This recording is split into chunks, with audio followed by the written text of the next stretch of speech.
Hi, I'm Mark and welcome back to the Toy Depot. And this week we're going to talk about two different trucks. One I'm going to spend more time on than the other. One I just wanted to show you right here. And this is a Structo 1960s auto hauler. And the reason I'm showing it to you because people always ask me about two things. How do you get the cars on? Well, it comes with a ramp. Most of these you find don't have ramps. And you'll notice it can go on the top or the bottom. And the second thing is the holes in the top.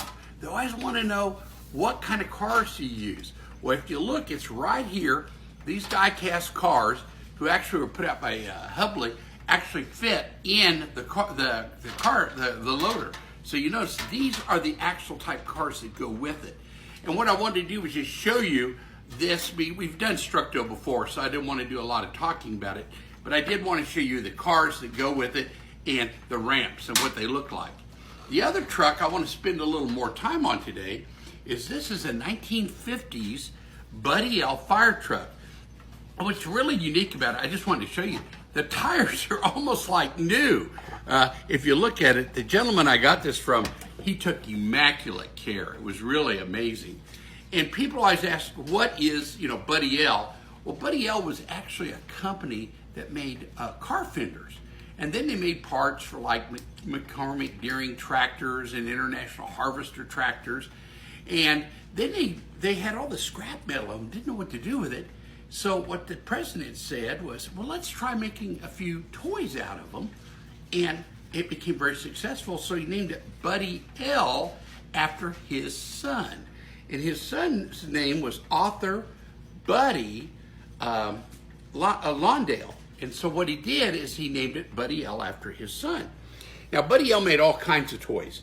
They made fire trucks, obviously, here. They made construction toys. They made big, heavy haulers like cattle trucks and box trucks. And they got into construction toys like sand movers and all kinds of mechanical things.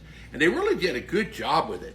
And one of my favorites I have at home is when I even have a dairy truck they made. So they made a lot of nice, heavy steel trucks. And when you look at them compared to Tonka, they were always a little heavier steel. And the reason was they were used to making heavier car fenders and tractor parts. Well, in '76 they sold, and they sold it to one of their employees. He had been with them for many, many years. And his name was Richard Keats, and he owned it till 1990, and then he sold it into the Empire Group, and they ended up going broke in 2001. The company is still alive today because it was sold to Gearbox. A lot of you know Gearbox because of their really nice die-cast cars they put out and trucks, and they now still own it and they produce the product. And believe it or not, they're still an American company. They're from Cedar Rapids, Iowa. So it's kind of interesting. This truck here, it was amazing when it came in because they had all the ladders on it and everything, and it works beautifully. And Buddy L trucks are a little more expensive than a Tonka. This one's $149. Not really outrageous, but a Tonka fire engine might be $100, $125.